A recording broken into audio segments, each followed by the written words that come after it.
Charlandi24.com não está vivo aqui for de Wilhelmina Park. Nós vamos conversar com a senhora Eliana Ledesma, da Rumang, mulher de pessoa que a faleceu de um acidente trágico de domingo passado.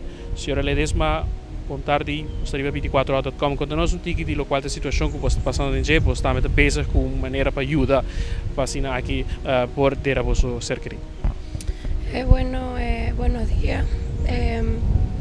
De la manera que nosotros estamos trabajando para recolectar los fondos de mi cuñada y mi hermano, tenemos varios lugares donde hemos dejado unas alcancías para la recolección.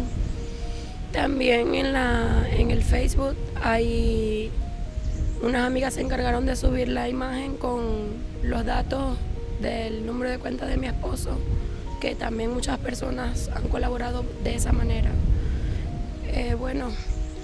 De corazón les pido que con lo que puedan, un florín, 10 florín, con lo que salga de su corazón.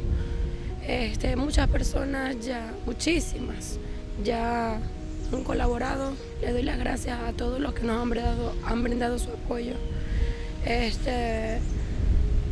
Tenemos diferentes lugares, como los cafeteros, la espiga de oro, la ramada colombiana, mi Bocaducci, Blue Moon, Fermín Bar, Laker, el trot del Maracucho que está ahí frente a Willy Pan, y bueno, otros lugares que ahorita no recuerdo, pero que en las redes sociales están publicados.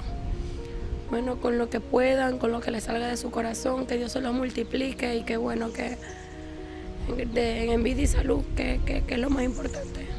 ¿Ustedes tienen también un número de contacto que se la pueden tomar para así compartir con la comunidad? Sí, mi número de teléfono es 745-9139. ¿Cuál es la meta más o menos para llegar de los fondos? Más o menos son entre 14.000 y 15.000 florines. Eso solo con lo que es lo del velorio de acá y el envío, sin contar lo poquito que también hay que cubrir allá. No es mucho a comparación acá, pero sí, son más o menos allá como $1.000, algo así. Gracias por compartir pésame de parte de 24 horas. Depois Eliana Ledesma que está compartilhando com a comunidade de rua, assim que faz chamado, na essa que está desejar, sentimos chamar para contribuir na família aqui que está de momento difícil e de necessidade. Junto com Jorge Mateo, a Marcos Espinosa, nós te promete notícia.